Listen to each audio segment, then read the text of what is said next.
Hello everyone, we're gonna watch uh Phil reacts to Star Wars The Force Unleashed. The Force Awakens, I'm sorry. So I botched up the title because I'm such a pro. Um so we get another nice little title card here with different font, which I think it's the worst font. He finds all these weird, terrible fonts for his shows that he doesn't really need. You could kind of do a show and not have crazy fonts, and also look how lazy this is. Like, I bet it's gonna be like the Suicide Squad intro, and just have this image, and also he picks these thumbnails that he doesn't even look at all interested or anything. He could have tried to find a image of him, kind of doing whatever, but this also summarizes Phil right here, because this is his ego right here. He thinks he's so self-important that he's putting himself in the center of the screen, so you see him, and then he puts Phil reacts. He could have just put maybe the entire Star Wars logo as the cover, but no, he has to be there, and his name has to be. It looks lazy. Look how lazy this is. Let's go on. See, same intro. Holds it for. What's up, everyone? Seconds. Phil here, and yeah, over a month after its release, I finally had a chance to get out to the movie theater and see Star Wars The Force Awakens. It seriously seemed like everything conspired against me over the past month and a half to not allow me to go see this movie, whether it was being busy with the holidays or my work or then getting sick, but I finally had the opportunity to go out to the theater, check it out, and I wanted to share my thoughts with you because a lot of people have been asking me over the past month, what did I think of the movie, and I hadn't seen it yet. So here goes. Now, one thing I think I should preface this is that, number one, I want to let you know, there's going to be spoilers. There's no way that I could give my actual reactions about things in the movie without revealing the things in the movie I'm reacting to. So if you have not seen Star Wars The Force Awakens yet, massive spoiler alert, I strongly recommend you don't watch this reactions video until you actually do see the movie for yourself. I am a huge fan of Star Wars. I actually was way into it during those re-releases in the 90s. I had the action figures I was collecting. I read the comic books. And really, when this movie was announced that they were going to be rebooting the Star Wars series, I was excited because it's rebooting? See, already, Phil doesn't know what words mean, because what rebooting means is that you're starting over from scratch. You're discarding everything. The only thing that they discarded was the extended universe, which I can understand why people didn't like that. I'm not going to get into that discussion about, oh, is the extended universe. I didn't really care that it got scrapped, but that's just me. If you feel opposite, if you wish that it was part of the show, the movie, okay, that's your opinion. I understand that. I respect it. But they didn't reboot Star Wars. Episode 7 is a continuation. If it's a reboot, it wouldn't be Episode 7. Unless they are planning on doing episodes 1 through 6 all over again. But that's not the case. If you watch episode 7, you know why. Because it continues where episode 6 left off. If it was a reboot, it wouldn't be mentioning episode 6. Just saying. Prequel. I don't like prequels. I don't like hearing about extended backstory of the characters. I just want to hear about what's going on in the future. So knowing this is a direct sequel, a continuation of the series was great, and it's one of the main things that attracted me to want to see the movie. Now, that being said, one of the main criticisms that everyone's giving Star Wars The Force Awakens is that in a lot of ways, it doesn't feel like a new movie or a continuation. It has so many parallels to Star Wars Episode 4, A New Hope, and Okay, I want to say this. I guess this would be a side review from me, but I've heard so many people like, well, it's like Episode 4. Look, I took the plot of Episode 4, scratched out names, and put names of the new characters. It's the same movie, and it's. I disagree, because there's no Stormtrooper in Episode 4 that betrays the Stormtroopers and helps no.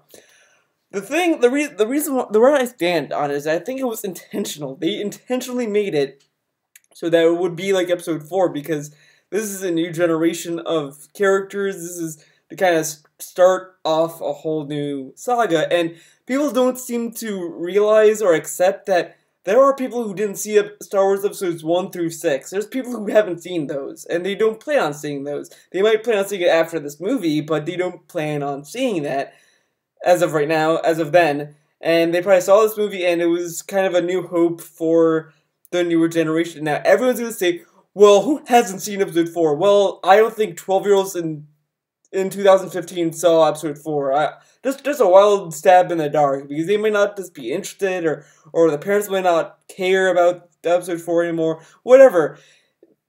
You know, you can't assume that everyone seen episode 4 and just saw those Star Wars movies. So I thought that Force Awakens kind of being an homage to episode 4 was fine, because it felt like that's what the series needed after watching kind of the series being milked for money all these years with the prequels and the prequel cartoons and all that kind of stuff. I like the original Clone Wars cartoons, not the 3D ones, but anyways, so after all that, I think The Force Awakens is what we needed. I don't think we needed anything completely crazy, and I think it was fine for it to, because it's a way for also the younger audiences and older audiences to kind of see it together, and they could kind of have the same experience and just enjoy that experience. And that's all I got from The Force Awakens. I don't think it was like the most amazing movie of the year, but I don't think it was really as bad. I think this just kind of falls in the case of everyone wants to hate The Force Awakens because it's a new Star Wars movie, and Star Wars is a big franchise, and they just want to hate on it. I mean, there's valid criticisms. I'm not saying that there's no valid criticisms, because I agree with most of the criticisms. I agree that I do see the attractiveness of Star Wars Episode 7 being its own thing, but I liked the movie for what it was. I don't think we needed anything crazy. Now if Episode 8 is going to be like Empire Strikes Back, then I agree that's a little ridiculous, but I think it's going to be its own thing afterwards. I don't think they're going to retread all the Star Wars movies. I think it's just ridiculous to kind of judge that just off of one movie as well. Like, just because one movie is an homage to Episode 4 doesn't mean that all of them are going to be the same. That's like playing Metal Gear Solid 2 and saying, hey, there's a lot of stuff that's similar to Metal Gear Solid 1. Well, Metal Gear Solid 3 is just going to be the same thing. I mean, you can't really judge that. But we'll see. We'll see more. Let's go on with Phil. Have to agree. So, spoiler alert, they begin here. A person who's stranded on a desert planet. It's not a spoiler to say. Sorry, pausing, but that's not a spoiler to say, well, it's a sequel to Episode 6. That's not really a spoiler. I mean, some people might be bummed to know that, but it's really not that big of a deal. I don't know. It's out of place. The person mysteriously later on gets force powers. There's the Resistance versus some evil organization, whether they're called the Empire in the old movies or in this one they're called the First Order. The Resistance versus seemingly out of place. Parallels to Star Wars Episode 4 A New Hope, and I have to agree. So, spoiler alert, they begin here. A person who's stranded on a desert planet seemingly out of place. The person... What? Oh, I guess it's because, she's the only human in the... You know, it's been a while. I saw the movie, like, way back in December, so I kind of remember. I don't really think that that's a good criticism. Well, she seems out of place, so obviously she's a main character. Like, every main character in the history of everything has to stand out, so you know, so there's something they're gauging. You don't need to have them... I don't know, that's ridiculous. I mean, like, when you look at Batman, of course he has, like, the pointy ears and he looks like Bat, but he sticks out because he's the main character. And mysteriously later on gets force powers. There's the Resistance versus some evil organization, whether they're called the Empire in the old movies or in this one they're called the First Order. The First Order's trying to take over the galaxy. They're building some kind of a giant super weapon. It's the Resistance's job to try to get in there and stop that super weapon and blow it up. There's a showdown between good and evil, whether it's, you know, space combat or whatever. It pretty much is the same. But every movie has the sense of good versus evil. It's really how you portray it is what makes it different, but every movie has that. Everything has good and evil. Just because it has good and evil doesn't mean that, oh, it's like Episode 4 because there's good and evil. With that logic, then every story that ever came out that's about good and evil is Episode 4. That's like saying the whole season of Legend of Korra's second season with Batu and Rava is exactly like episode 4 because there's a sense of good versus evil. Like, I mean, let's see if he elaborates this, because this is this kind of generic and general. You can't really say, oh, all these movies are like this movie because of this. Movie in all ways, shapes, and purposes, and in fact, some of the characters in this movie who make a return appearance are actually in the exact same roles that they were in the original A New Hope film. No way. No way. You're telling me that Han Solo is still a bounty hunter? When in episode 6 did he say, I'm not going to be a bounty hunter anymore. I'm done. I'm done with that business. No. Okay. And, oh, he did something else that, anyways, well, I will say, I do kind of agree. I was kind of bummed that they have the Empire 2.0 in episode 7. That did kind of bum me out, but it wasn't enough to be like, okay, this is a dumb movie, but it just, like, we're still doing Empire stuff, okay. I mean, I wish that, you know, they did something else. They have a whole galaxy of possibilities, but it's okay. It's not, like, earth-shattering, like, this is terrible. Because at the end of the day, you're watching a Star Wars movie.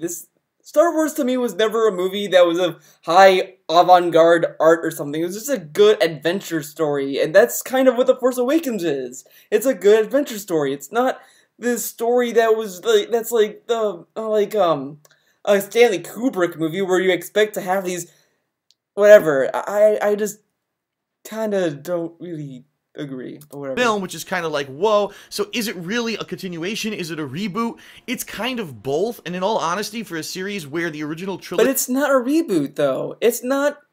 It's continuing from episode 6, just because it hits... This is the issue I have with people online, that they just think, oh, they're ripping off episode 4. Just because they hit certain beats that's the same as episode 4 doesn't mean it's the same. It just means that it's hitting the same kind of notes. You know, and I mean, I see the argument that it's, oh, it's so much like episode 4, but to me it's like, it's a difference if it's on purpose, if there's a reason, if there's, and all this kind of stuff, if you, and that's kind of what I said before, is that that's the point of episode 7, is that it's supposed to feel like episode 4 because it's a new generation, it's a new story opening up. Now, is it exactly the same as episode 4? Not really. You can kind of still dissect it to see the differences. Like, there wasn't a Jedi that died in episode 7. No Jedi died, except for, well, I mean, Han Solo isn't a Jedi. Oh, spoiler alert! By the way, it's been a month. You've seen it. Yeah, it's just not that big of a deal. Whatever. Happened so long ago, maybe this was the right route to go. I still kind of remain reserved in saying I think they could have been a little bit more original. There was a lot of original stuff in the movie, but I could definitely see the parallel and the criticism that it's way too similar to a... It's not, but again, it's not way too similar. It's just, it's hitting the same notes, and I think that was the point of the movie. I think they intentionally did that because they wanted to have people watch the movie on all ages, and all age groups, all fan bases, everyone who was a Star Wars fan or not, whatever. Everyone could watch this movie and have a clear slate, because so many years are between episode 6 and episode 7. Do you think everyone is going to have a cataloged memory of episode 4 through 5 and 6? The only thing I remember 6 a little bit better than 4 and 5. I remembered little bits and pieces of episodes 4 and 5. So, when you're making a movie, you can't really expect everyone to know that. 100% for sure, unless you're like a complete fanboy who lives, breathes, bleeds Star Wars.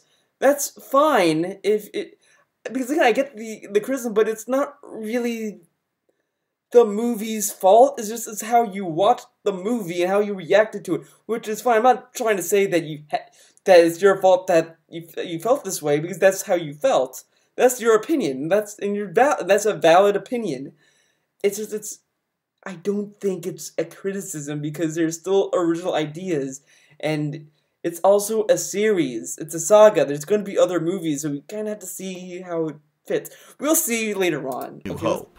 Alright, so let's talk about the casting. You have Rey, who is this mysterious girl. She's stranded on the desert planet of Jakku. You don't know how she got there. She's a scavenger trying to make it on her own. She ends up having an interaction with a guy named Finn, who you later on find out is actually a renegade stormtrooper who for some reason broke out. Wait, you find out later on? You find out in like the beginning of the movie that he's a renegade stormtrooper. Oh, later on he's like. Of the mind control and conditioning that they basically condition all stormtroopers to have. By this chance meeting and running in with a android called BB-8, they're now tasked with saving the universe. Sounds kind of familiar, doesn't it? So now they have to get this android off of this planet of Jakku and try to get him to the Resistance. And there's interactions with some returning characters such as Han Solo, Chewbacca. Later on in the movie, you end up running into some old favorites like Princess Leia. And of course, there's actually some really cool return appearances from Admiral Akbar in a cameo appearance, and a few other people who you may recognize were in the original Star Wars trilogy who kind of make a return here, even though maybe they don't have major roles. It's cool to see them returning in some kind of a respect. Now, some of the things that I really liked about The Force Awakens were the returns and the Easter egg references and the things about the original trilogy. You know, seeing Han Solo come back in a major starring role, being a really strong character, and having a lot of the same character quirks and quips and traits that he had in the original trilogy is awesome. Let's face it, Harrison Ford is much older now, but he does a great job of jumping back into the role of Han Solo, in my opinion. Chewbacca's there, and now Han Solo and Harrison Ford kind of aged at the same time. They, you know, it was like, we need Harrison Ford, but we need to make him look younger. Harrison Ford and Han Solo kind of have the same age. Now actually has a little bit more of a supporting role and even has some comedic kind of reactions and lines that make him a little bit more funny than he was in the original trilogy, even though he certainly had that in the original Star Wars trilogy as well. Princess Leia making her return, even though, wow, does Carrie Fisher look a lot freaking different now that she's much older. But it was cool to see all these people return to their... Everyone keeps, like, mentioning Carrie Fisher's appearance. Like, oh, she looks so different. Of course, she got old. Like, I mean, this thing was... It reached to the point where actually Carrie Fisher had to go on Twitter and like said something about it, and I said, I was like, really? She got old? Like, I mean, yeah, she looks like a grandmother that would bake cookies now, but she aged. People age. Guess what? Phil's gonna look different when he's like 50 and 60s. He's not gonna look like this. Spoiler alert. And have a major role in the movie. Alright, so that's the hero side, but let's talk a little bit about the villains. Kylo Ren, kind of taking up the mantle of Darth Vader in this movie, even wears a mask that alters his voice. He has pretty insane force powers, and it was pretty cool to see that this guy had, like, mastery of the powers. He was able to stop, you know, photon laser blasts, which you've never seen before in the previous Star Wars movies, with his mind, which is pretty damned insane and crazy. And the fact that he had this really cool lightsaber, which a lot of people have criticized, wouldn't that lightsaber chop your own arm off and shit when you're swinging it? I really don't give a shit about that. I think that it was cool and it was something neat and different. And the character is pretty... You're watching a movie about... It takes place in space. There's a planet that's a laser cannon thing with aliens and droids, and the lightsaber is what people are hung up on. Okay. I don't know. I thought the lightsaber thing was funny. I don't know why. I'm not going to spoil too much about him, but I liked the fact that it ties in with the previous movies and that there's this interim stuff that's happened in between. Pretty neat, and I like that. Now, one thing that I really didn't like about the villains is the big overarching villain of the movie, whose name is Snoke. What were they thinking with this guy? Let's face it. Number one, the name, Snoke. You know, I've noticed every single reactions video, you always have to put a correction. Always. That, you know, you did a good job with your videos when you have to put like so many corrections. I mean, and that's not wrong. I mean, I'm glad he actually put corrections. It's just the amount of it. I mean, I've seen other YouTubers that need to put corrections in their videos, but it's not as often as Phil does. Phil has to put so many corrections in his videos. Like, it's Nope. Wow, that really sounds scary to me. What does it even mean? It's obviously some... Oh, yes. You know, Snoke isn't scary, but Senator Palpatine and the Emperor are very scary names. Very scary. I mean, when they kept saying the Emperor, I was just like, is he an Emperor? I'm so scared, Emperor. I don't know. When I heard Emperor, I wasn't freaking scared. I was like, okay, he's the bad guy. The only thing I didn't like about the name Snoke was that it was so close to Snook, and also, every time that they would talk, I kept thinking that they kept saying Luke. So, like, the scene where Leia was telling Han Solo, like, oh, Snook, warped Kylo Ren or whatever, I thought she said Luke, and I was like, wow, she hates Luke for no reason. Like, but then it was like, oh no, it's Snoke. She was talking about Snoke. That makes sense. Generic name they just made up. It sounds like Snape from freaking Harry Potter, so it's like drawing parallels between other movie series, like why the hell did they choose that name?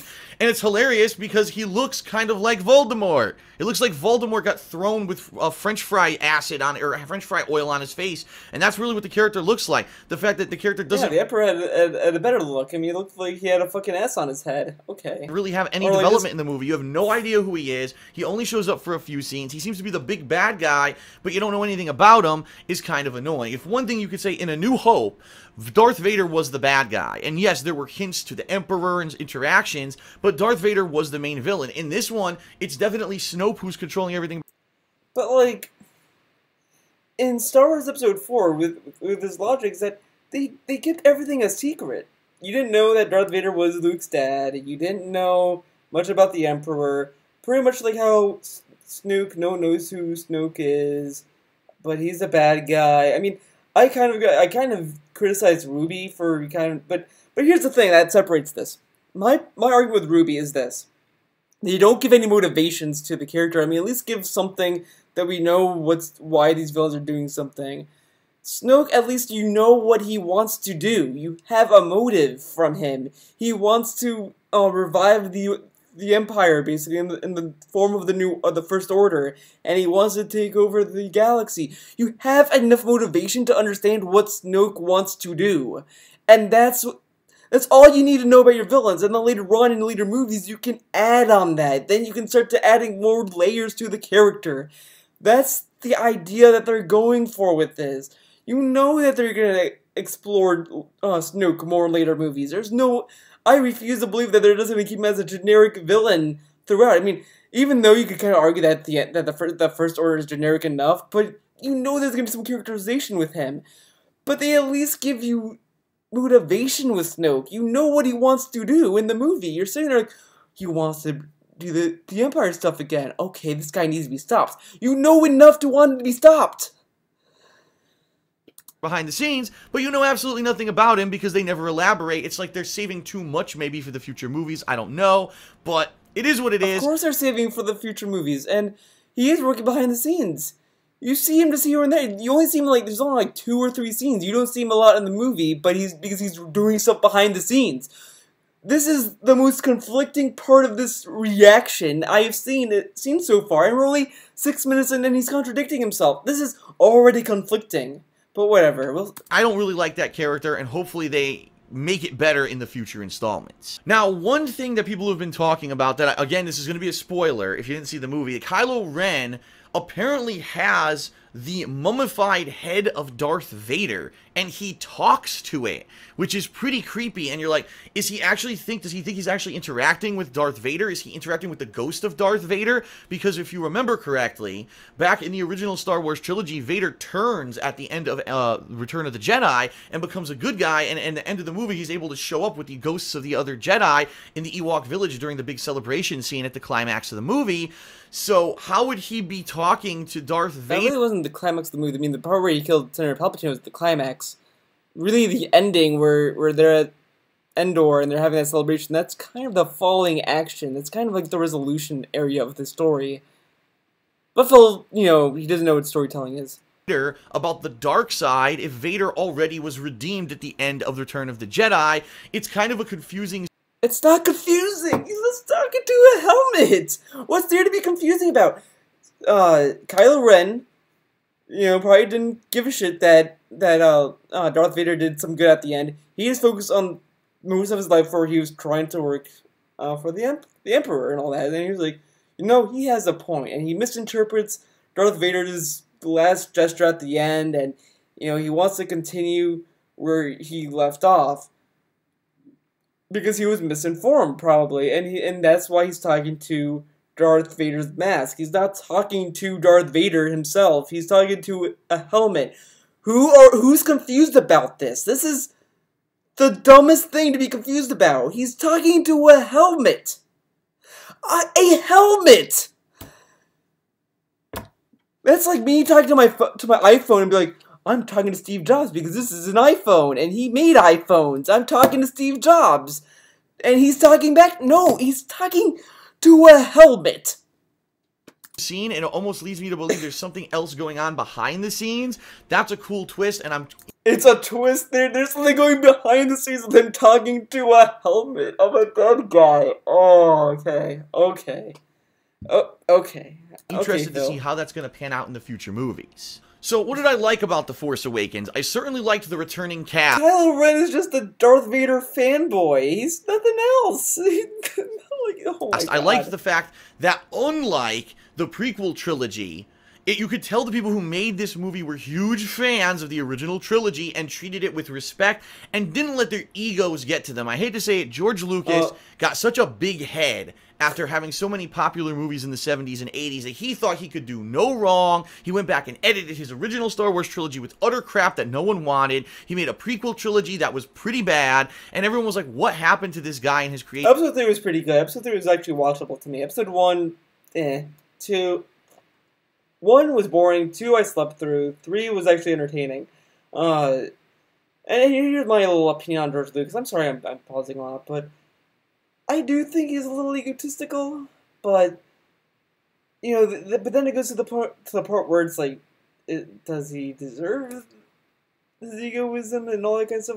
But it's just that I saw him in an interview with Charlie Rose, and I didn't like his attitude, because the guy kept asking him, like, oh, you're going to get an award, how do you feel about that? I don't care. When you make a movie, you have to be popular, and it's like, well, there's all these other directors that are not popular and they're still making movies. Well, they're just doing harm to themselves. They need to be popular. Really, that line just kind of irked me. It's like, really, you have to be popular to matter? Like, that to me is kind of a shitty thing to say. And I mean, if I take inspiration from a director and they tell me that I have to be popular to make movies that matter, I'd probably tell the guy to shut the fuck up, because that's such a bullshit mentality. Sorry, that alone, I just kind of checked out of that interview, because then he talked about his award and how he doesn't care, but this is weird. It is mostly when he was talking about how you have to be popular to matter, it was just kind of, okay, I'm not gonna bother. I don't know, this is my opinion. Genius, of course, everything he said, oh, it's you just don't like it, but it's what I had envisioned originally and blah, blah, blah. And he's full of shit. I mean, the bottom line is, George Lucas became an egotistical prick. I wouldn't call the people who worked on this movie did not. You can tell that they're fans of the movie, and when you watch it, if you're a fan of the original Star Wars trilogy, you're gonna love the references. You're gonna love that they actually seem to take it a little more seriously and take it into the modern era in a lot of ways. You know, the phasers now, some of them have explosions and stuff and modern effects that really add to the movie, and I think that it makes it a better movie overall now that it's taken into the modern era. So I did actually like the new characters. I think that Finn and Rey make a cool duo. BB-8, I mean, it's a droid. You can't really understand what the flip it's saying half the time, and it's making jokes, and you don't even know what's going on. You know, it's... But the jokes are slapstick jokes that are funny. Like, okay, here's the thing. I had a tiny little Twitter argument over BB-8, and to me, I think BB-8's kind of over... Okay, hear me out. I like BB-8. I just want to say that right now. I like BB-8. I just find him a little bit overrated. It's like kind of like when people watch the Pokemon and TV series, and you have Pikachu, and he's like... Everyone wants to talk about Pikachu. I mean, I like BB-8. He was funny. I liked the scene where Finn was like telling him, like, gotta tell her that I'm part of the resistance, okay? And then like, it gives him a thumbs up. I like that. That was funny. I do think BB-8's funny. He's a great addition to the movie. I don't think there's anything bad with him. I just think people are just kind of overinflating that character at times. Like, I think when people talk about BB-8, they're just kind of acting as if he's kind of like the saving grace of the movie, and I disagree. But BB-8's a cool character. He's a fun little character on the side. He's a good comic relief character, which are basically what the droids are. Droids are basically comic relief. That's why they're there.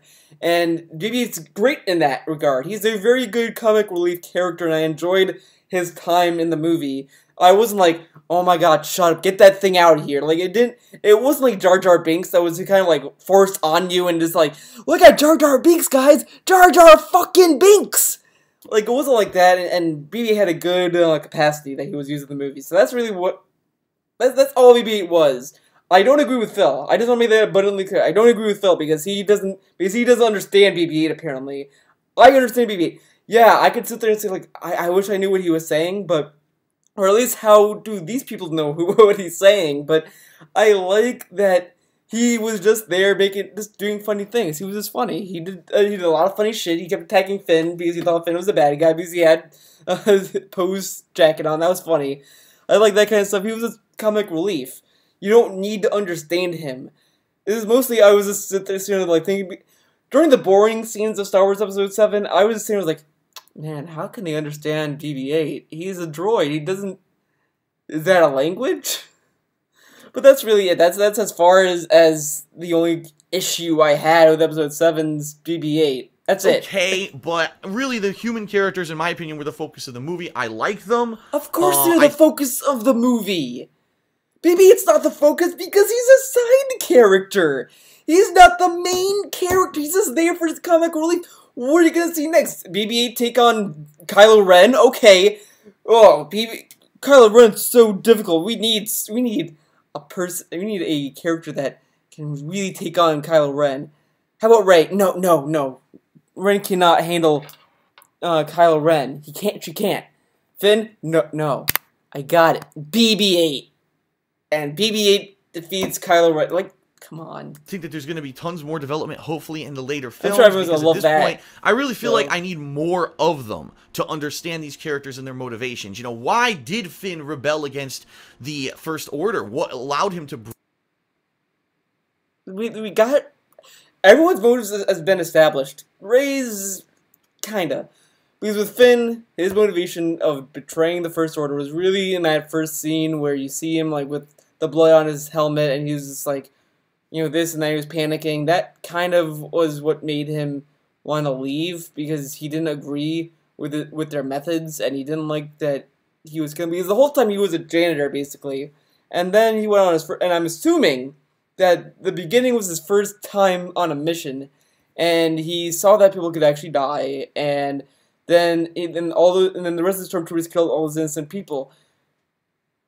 Unlike Phil, Finn has a conscience, and his conscience was like, hey, dude, this is fucked up. Get the fuck out of here. Okay, I need to get the fuck out of here. This is fucked up. I don't want to fucking be here. And that's why, that's his motivation for betraying the First Order. Rey, the only thing that I kind of have the issue with is, we get the motivation as, I don't get a motivation of, like, she wanted to leave Jakku to come back to Jakku, and, I don't know, to me, Rey's interesting, I like her as a character.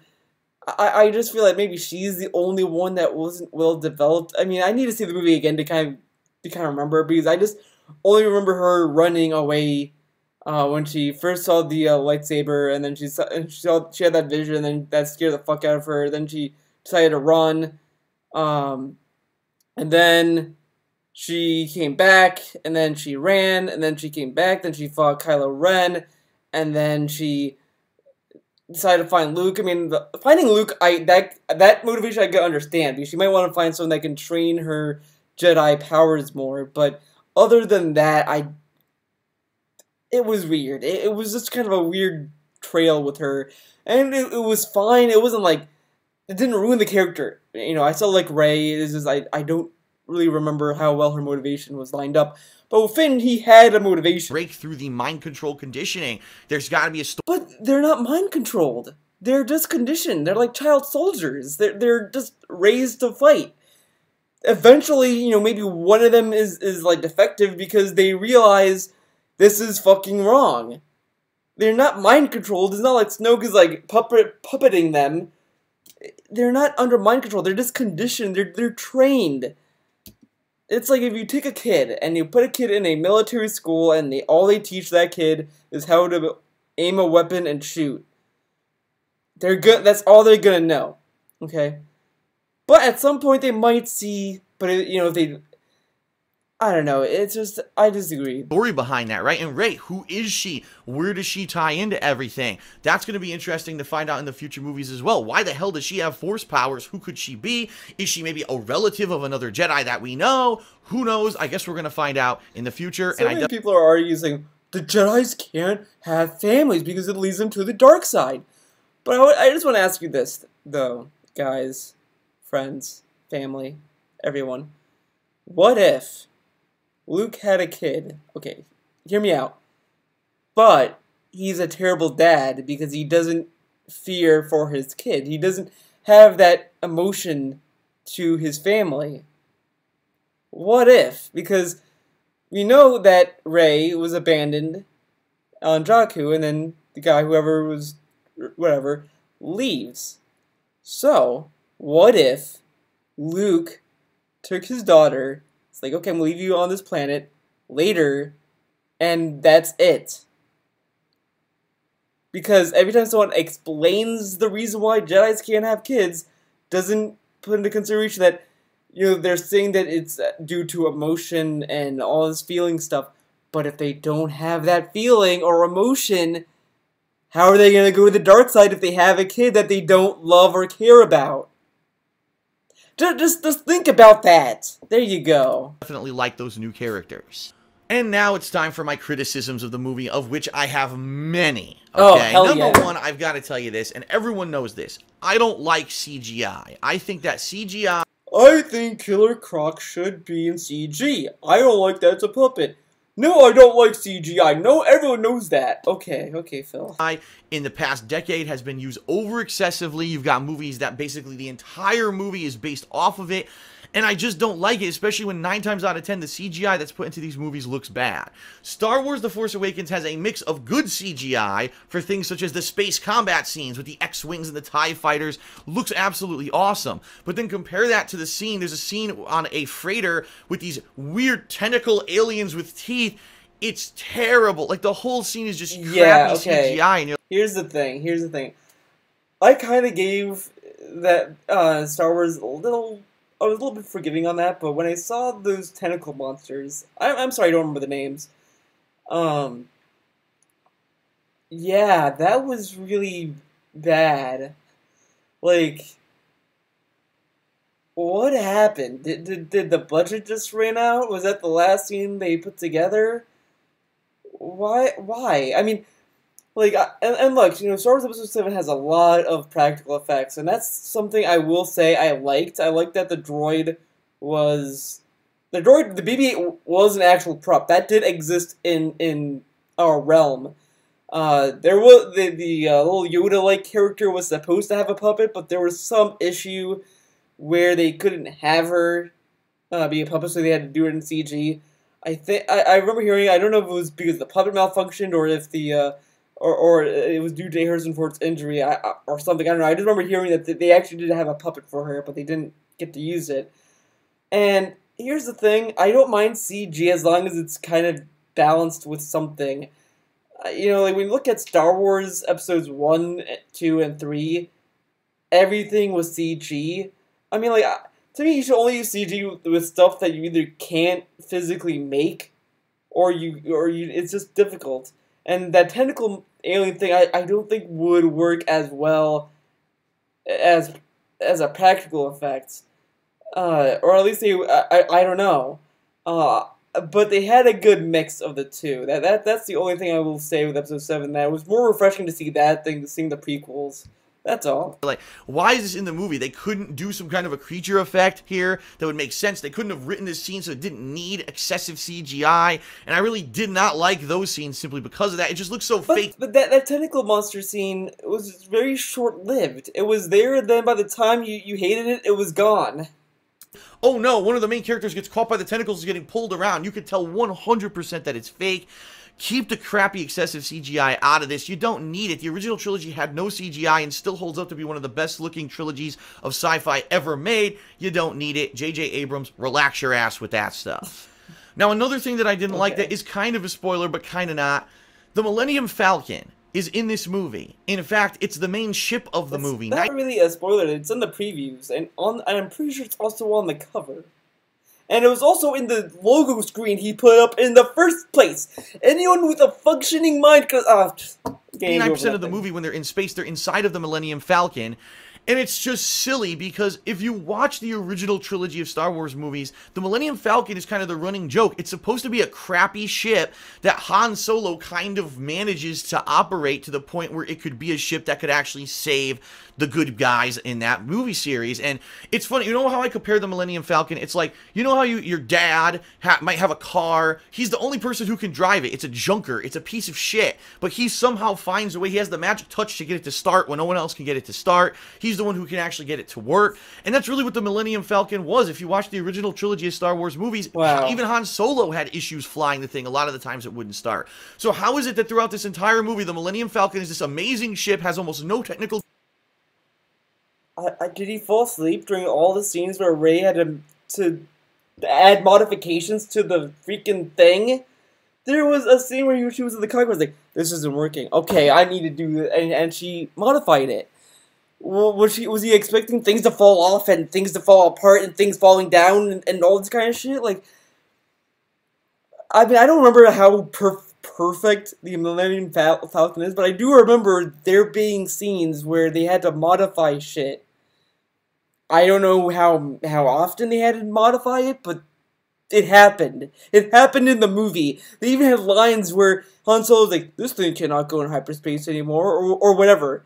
And then they're like, oh, well, I modified it so it could, because there you go, because it was falling apart. So Phil's issue is a non-issue because it was addressed in the movie. He might as well complain about Finn not being a clone stormtrooper at this point. He might as well say that, because the movie did explain why there was a black stormtrooper, because they're not clones. He might as well make that complaint because he's complaining about something that was explained in the movie. Okay. Difficulties, even though it's been on a fucking desert planet, bereft and it's decrepit and no one's done maintenance to it in years, it can easily just fly off and take away and is ready to save the galaxy again. Are you kidding? They didn't have any... They had issues trying to fly that thing. I mean, they kind of got off the ground to get away, but they had to, like, do shit to get it to go up. It was super cliche, and they easily could have just put a different ship in there and had the plot progress a different way. I did not like what they did with that. Come on. I do have to bring up the fact that this movie had so many parallels to the original A New Hope movie, and I understand that. You know, I'm not gonna, and I think some people will like that, some people won't. I really think they could have done things that were a lot more original, because unfortunately, because it's so similar to A New Hope, I was predicting halfway through the movie the shit that would happen, and I knew, I kind of knew what was coming. Like, you know there's going to be some big dramatic turn near the end of the film, just like there was at the end of A New Hope. You know that there's... Every movie has a dramatic turn. That's good storytelling. When you're telling a story, you have to have a climax, and you have to have dramatic action, and you have to have that kind of stuff, because that makes an interesting story. If you took all that out, it's going to be boring, because to keep it the same monotone level is boring. You need to have those dramatic moments, otherwise you're not stuff coming, because it's so similar to the first movie. And I feel if they had gone with a completely original... And also, and of course you can tell what it's going to be. Star Wars is an action movie. It's a... Like, look, I like Star Wars episodes 4, 5, and 6, and I did like episode 7, but they're not, like, high art movies. They're just very, very good action movies that have a very good plot. So that's really all it is. The plot isn't complex. It isn't like Lord of the Rings, where it was like a epic or a journey that spans a planet. I mean, this does have a lot of those in respect. I mean, they do have epic journeys, but at the same time, it's an action movie. It's filmed like an action movie. They have a simple plot, and they tell it great. I don't know how else to explain it. Because that's really all Star Wars is. It's just a very good action movie. It's like watching a Marvel movie. It's like watching a comic book movie. Is that you know what you're getting. You're going there to see fight scenes and dramatic action and character development, all this kind of stuff. That's just kind of there. There's really no thick substance. There's substance enough, but it's nothing like completely thick. But you know what you're getting. When you go see a Star Wars movie, you kind of know what you're getting from a Star Wars movie. The only thing that you didn't know what you were getting is if you were going to like it or not. So there you go. Plot line, instead of almost doing this as a redo, that it would have been a better film. And overall, I think that that criticism does stand up, and people who say it's too similar are kind of on the right page there. My final point of criticism is about the ending. And of course, if I tell you the ending, I've spoiled the whole movie, so I won't. He tells everyone to see the movie before watching this video, but refrains from spoiling the ending for people who just went to see the movie to watch the...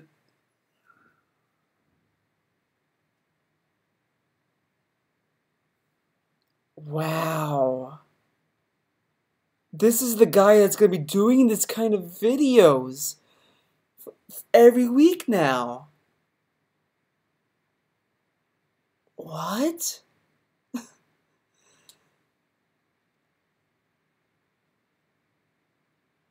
Okay, the ending I thought was fine. I was disappointed, because here's the thing. You could have ended it where they're like, you need to find Luke or whatever, where they get the final piece of the map. They could have ended it there and it'd be fine. Because then you obviously... I mean, you knew that there would be another Star Wars movie, regardless. But it would have worked a little bit better, because then it was like, okay, so that's going to be interesting. It's going to, build up. But it ends with them doing that, and then they find Luke, and then he doesn't say anything, then it just ends. And it's just like... At that point, I would have liked to hear a line from Luke. I don't need a dialogue. I don't need him to have a dinner with Rey. I don't need him to... No, he could have just been like, "You've come," or or no, she could say, "Are you Luke Skywalker?" And he could just say, "No, I'm not," or something, just something. Just give us something. Then just he looks at the camera. It's just like... That to me was the only disappointing thing about the ending. Other than that, it was okay. That's really it. But I'll tell you this, the ending is a huge cliffhanger. It's almost a letdown, even though for some people they'll be like, yes, this is great. Other people are going to be like, that's it, you're actually ending here. And I kind of agree that the ending could have been done better. The one thing that's not the same as A New Hope. Remember the end of A New Hope? Everyone, oh, we destroyed the Death Star. Everyone gets medals. That's the end of the movie, because they didn't know at that point if it was going to be successful and end up being a trilogy. So they had a definitive ending, and that was good. In this movie, well, we know it's going to be a hugely successful trilogy. Well, everyone who went knew that there's going to be more, so they already announced the next movie. Even before the movie came out, they already announced the one they're releasing this year, which I think is ridiculous. So, I mean, to me, I'm just going to watch the episode movies. I'm not going to give a shit about the other Star Wars movies, so there you go. But, yeah, you could kind of... Even if they give a definitive ending, you would still know that there'd be a sequel. I mean, I kind of see both sides. I think people are a little too harsh. This is the one thing about Phil that people are just kind of nitpicking, is that, well, he's complaining that it's a cliffhanger. Well, of course it's going to be a cliffhanger. There's more movies. And it's like, yeah, there's going to be more movies. But, like, they could have still ended something substantial. That's really my argument, is that the ending wasn't substantial. It wasn't really anything. It just felt like a cock tease. Because, here's the thing, again, as I said, you don't need Luke to have this major dialogue and stuff. He could have just said one line, and then I would have been happy. I would have been like, okay, great, I got my money's worth, and leave. Or if they ended where they were like, okay, here's the final piece of the map, and that's it. That's fine. That's how I would have ended it. Either there, or just have Luke Skywalker have one teeny bit of dialogue. But, I don't think it's necessarily wrong for people to think that, because here's the thing. People they like sequels, but they want sequels to feel more interesting and organic. They don't want to feel that because it's the same issue I had with Ruby, where the movie itself should generally want you to see more.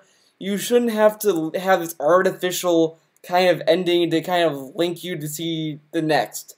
You don't really need that, because if the story's good on its own, you're gonna want to see more, naturally. I mean, again, this episode 7 didn't end terribly, but it did end on a cliffhanger. It didn't need to have a definitive ending either, but it could have just given us something than just, here's Luke, credits roll, that's it. That to me was just like, you could have just given us something with that, because you just showed us Luke. I would like to hear one little thing about his character than just him staring. That's just how I feel about it. I don't really think Phil is necessarily wrong or dumb in that part of his reaction, but everything else is pretty retarded that he said. But this particular part is just kind of, there's some truth in there, but like Phil, he doesn't know how to describe it very well. Hope that makes sense. I hope you guys understand what I said, what I'm saying there. So let's just have a really crappy cliffhanger ending with no resolution, and let's see what happens. And I don't like that. You should have at least had some kind of a resolution. I hate it in video games. I hate it in movies. Give me a resolution in my movies so that at least you can say, okay, this is a definitive end. If I never see the next two, at least I know how this one ended. And in this case, it's open-ended, and it's annoying in that regard. So ultimately, No. Star Wars The Force Awakens for me is a mixed bag. Certainly, I like the film way more than the prequel trilogy. That is 100% true. Do I really like it as much as the originals? I mean, the nostalgia factor is so strong that I don't know if I'll ever say that a movie will stand up to the original Star Wars movies, no matter how good it actually is. I could definitely tell you that the people who worked on this movie love the original trilogy. They really wanted to almost make it as a love letter to those original films. And I like the fact there's returning characters, there's new characters, it's a good mix. The villain seems interesting, at least at this point. And I don't know what's going to happen in the future. But you just said that the villains weren't interesting, except for Kylo Ren, but... So is he including Snoke? Films, and that's a good thing. It leaves you uncertain and hoping for more. But at the same time, I really think that there were so many cliche things and so many parallels drawn to the original movie that it kind of didn't reach its maximum potential. Because of that, I'm hoping with the next two movies in this trilogy that they're so much different and a departure from the original trilogy that we're not constantly drawing parallels the entire time and predicting what's going to happen with the line of movies. In all honesty, I'll be honest with everyone, I know a little bit more about the Star Wars lore than most, because when the original trilogy was re-released in the 90s, I started reading comic books that were the Star Wars expanded universe, and I actually know some of the answers behind the stuff that's going to happen in the future movies, just because I know. I know what's going to happen in the future movies, even though they disregarded and rejected the extended universe. I think Phil's going to be very disappointed that they're not going to care about the extended universe.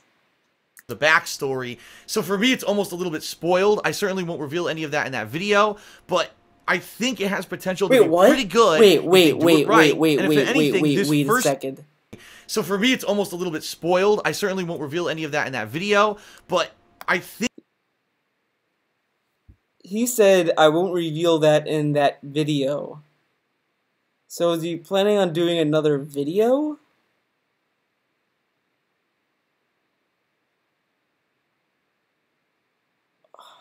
I think it has potential to be pretty good if they do it right. And if anything, this first movie was a good sign that they know what they're doing. They're really treating this series with a lot of attention and a lot of care, and they want to do well. So far, for Star Wars The Force Awakens, I'm going to give it a thumbs up. J.J. Abrams did a great good job. I like how he said in the comments, I read the comments on Twitter, this isn't a review, I didn't rate the movie. He just gave it a thumbs up. That is, you could argue that's a rating. You're signifying that you liked it. That's a review. A review is showing that you liked or disliked something and why you liked or disliked something. This isn't a reaction. I mean, well, it kinda is. I mean, this is kind of a reaction as well because I'm watching what he's saying and I'm reacting to it. But I don't know, like, whatever. He had some great ideas. I just hope that he doesn't have the future movies be so similar to the original trilogy that we can get a departure and have some variety. Alright, so that is it with my... Okay, that's it. That's the end. We're free. Thanks for watching this video, and see you in the next one that I might be doing. I don't know which one that will be, but whatever. I'll be trying to do a stream on picarto.tv/TheoDoesStreams. It might be a movie stream this time around. I need to find a movie to stream. If not, it might be just another music stream or something. Go to that channel, make an account so you can interact with the chat if you want. But yeah, Friday I'll be doing a stream.